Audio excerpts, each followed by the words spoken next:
Hey guys, it's Hannah. So I have gotten a lot of requests to do a video on my type 1 diabetes or my type 1 diabetes story. And I've actually seen a lot of these on YouTube. I've typed it in on the search bar, and there's a lot of inspiring stories, so I wanted to share my story with you guys. Not only just because I think it would be kind of cool for you guys to kind of see where I'm coming from, but also a lot of you guys actually have type 1 diabetes firsthand yourselves, or you know someone who has it, or you have type 2 diabetes, or you know someone who has type 2 diabetes. I'll explain the difference later in the story. But I really just wanted to share my story because it's been requested, and I also thought it'd be kind of fun to just kind of share my story and a little bit about type 1 diabetes. Basically, I was diagnosed in the month of November 4 years ago. So I think it was 2009 because it was November, so it was almost 2010. Maybe 2010. I'm not exactly sure. I should know the exact date, but I don't. It was sometime in November. So basically, to backtrack, what happened was I kept getting up in the middle of the night to drink water. I was so thirsty, and that caused me to like go pee a lot. So I had those two things, and the main thing was just I was always drinking water, and I was always thirsty. So my dad actually has type 1 diabetes. He's had it since he was 21, and my mom like noticed a sign of that. And she's like, oh hey Scott, because Scott's my dad, she's like, you should just test Hannah's blood sugar, just to make sure it's in range, because I know that like thirst is a sign of having type 1 diabetes. So not really thinking much of it, we test my blood sugar. Again, I should remember the exact number it was, but it was 400 something. And my mom was freaking out. She's like, no, it must be wrong, we need to retest it. So we tested it again, same number. And then we even tested everyone else, and they were all in range just to make sure the meter was working. So we knew something was up. So basically, it went from a perfectly normal morning to me on my way to the hospital. Because I remember I was like playing Wii Sports, like Wii bowling with my brothers and stuff, and then my mom was like, hey, let's check your sugar. And the next thing I knew, I was at the hospital. So I think we went to a hospital, and then they sent us to a different hospital. And then from there, they did a whole bunch of tests and stuff, and I spent the night. And I think that night they told me that I had type 1 diabetes, and I this is gonna sound so weird, but I almost was happy about it, and I take that back now. But it was the weirdest thing, because I think it's because I was young, but my dad had it, so I was like, I'm gonna be like my dad now. I don't really know what it was. I saw him like take his shots and stuff, but I didn't really see the full picture. So at first I was like, yeah, I'm gonna be like my dad and stuff. Like obviously I was a little bit taken back and a little bit scared and stuff. But I think once they started telling me about it and stuff, I kind of realized like, whoa, this is serious. I'm gonna have this for the rest of my life. Because if you didn't know, type 1 diabetes currently has no cure, but hopefully that will be resolved soon. So what they did is they basically like did like training, and they talked to me about it. And I remember when my parents first gave me my first shot, the doctor taught my mom. Well, my dad already knew how to do it, but they taught my parents like how to give me a shot. And I remember I was laying down on the hospital bed like this, and I don't know why I was so scared, because I've never been afraid of shots. I had an autoimmune disorder when I was a baby, so I had a whole bunch of shots and things. So I've never really been scared of shots or flu shots or anything. I've just never been scared of needles. But for some reason, I think it's because I could feel my mom's nerves. I was more scared for them. So I was laying down, and like I was trying not to shake, but I was, and like I looked down, and the doctor's like, are you okay? I'm like, yeah, I'm fine. But yeah, I think I was just kind of scared for my parents. And then I think it was that night I heard my mom crying in the bathroom that was in my room, in the hospital room, and I think that hurt me.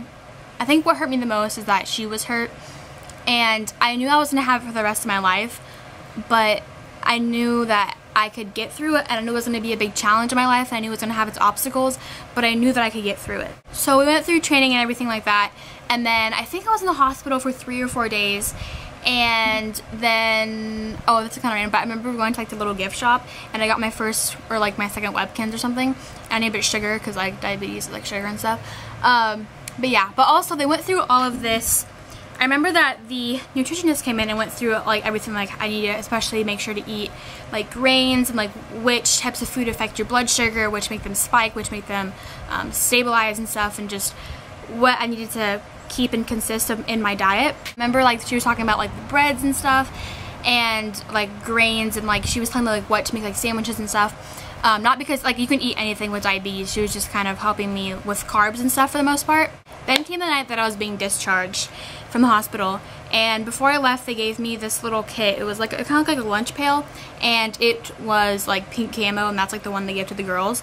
So they gave me that, and basically, like I went through all that and stuff, and I had like one last talk with the doctor, and basically as I was leaving, they're like, oh yeah, by the way, you might have celiac. You probably do. We're pretty sure you do. And I don't know what that was. I was like, what's celiac? And then just quickly, she's like, basically you can't have gluten. And I was like, what's gluten? And she's like, it's wheat, barley, malt, and rye. And that was basically what they told us as we were leaving. So after all the importance of, you know, making sure I eat like a good amount of bread and vegetables and fruits, like I was completely taken out of like the whole, like, I don't even know how to explain it, but I was just kind of like, what? Celiac is kind of common if you have type 1 diabetes. They kind of go hand in hand. I mean, not every type 1 diabetic has celiac, and not every person with celiac has type 1 diabetes, but they are common with each other. So they told us this as we were leaving. They determined that I had celiac through a blood test, but just to double check and be sure, I had to go on, I think like a week later, for a biopsy, and then that determined like, yes, you do have celiac. So I remember like when I was leaving the hospital, they said like you can eat wheat for a week, and I don't know why I didn't take granted of that. I should have eaten like 2 dozen donuts. I should have eaten Auntie Anne's soft pretzels. Should have had like 6 of those, but I was just going, oh, whatever, you know, I'm not gonna have it. Like I wasn't in denial, but I didn't think I had it. And yeah, so basically 4 years ago there was no gluten-free options. There was a couple, but like the gluten-free options that there were sucked. Tasted so bad. Like the bread tasted like sand, and it smelled like cow manure. If you went into a restaurant, and like, hey, do you have any gluten-free options? They would look at you like you were crazy, because normally knew what like gluten was, and no one like had any gluten-free options. And now it's everywhere. There's specific gluten-free bakeries. There's gluten-free options at almost every restaurant you go to. There's a whole bunch of gluten-free aisles and stores dedicated to gluten-free stuff, and the gluten-free stuff now is actually pretty good. So I kind of had like I guess the walk home from the hospital, like right after they told me that I probably had celiac, I remember I was like holding my mom's hand like, can I have cake? Can I have cookies? Can I have Twinkies? I never had a Twinkie, by the way, because they have wheat in them, but yeah. So now I'm living with type 1 diabetes, and I have celiac, and I'm living my life to the fullest.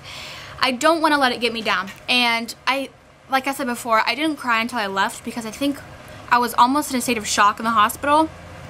And I had the mindset that I can get through this, and even though I had that in the car ride home, I think it all just kind of set in, and I just needed one big cry. And then after that, I was like, okay, I can do this. And I'm not gonna lie, there's been times between that time and now where I've had breakdowns and I've had obstacles, and I've gone through points where I just don't want to have diabetes anymore. I just don't check my sugar, and that's normal. I talked to my doctors, and they're like, you know what, especially for teenagers, usually everyone, but especially teenagers, you just go through this time in your life where you just don't want to have anymore, because being a teenager is hard enough, so having these added obstacles kind of makes it more difficult. But I'm living through it, and I'm really happy with my life now, and I don't know how to explain it. It's not that I'm happy that I have diabetes, but there's benefits to having diabetes. I've met more people through diabetes. I think me having it myself, I'm more aware of it, obviously, and I can aware other people about it. I think it's made me grow as a person, because it's an obstacle I had to go through, and I've learned from it.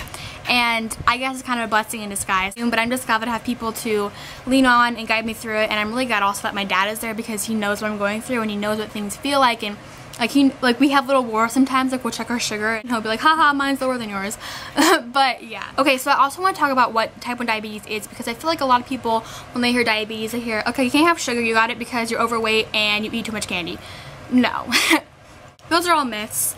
Type 1 is a genetic disease. So you can't get type 1 from eating too much Twinkies. You can't get type 1 from eating too much Pixie Sticks. You can't get it from being overweight, and you can't catch it from your friend. I remember they made me watch out in the hospital. It was like, you can't catch diabetes from your friend. It's just a genetic thing. So basically both your parents have to have the gene. So my mom's not diabetic, but she has like the gene, and my dad has a gene, and then this happened. It was also formerly known as juvenile diabetes, so usually you'll get diagnosed with it in your juvenile years if you do have it. Type 2, on the other hand, can be caused by obesity or, eating too much sugar, but you're not going to eat a candy bar and get diabetes, basically. But also, there could be 2 people who have the exact same eating habits that aren't the healthiest, that are like the exact same weight, and one of them could have type 2 diabetes and the other person wouldn't, because genetics too. Like some people are more prone to it, but type 1 is like, it doesn't have anything to do with that. It's just a disease you get from genetics. And also with type 2, the pancreas basically produces a little bit of insulin, but not enough and not to its full intensity of how much it's supposed to produce. Did that make any sense? Hopefully it did. How did I forget this? This is like a huge point. So, I used to do the whole needle and insulin thing, and I did that for 3 years, and then this last year I've been using an insulin pump, and I keep it like in the middle of my bra because there's like a little space and it's just kind of easy to keep there. But yeah, this is my insulin pump. It's the Medtronic insulin pump. A lot of you guys like ask what this is, or like on my last video I had the infusion set on my arm. I have it on my stomach now. I'll go ahead and move the camera down. So that thing is right there.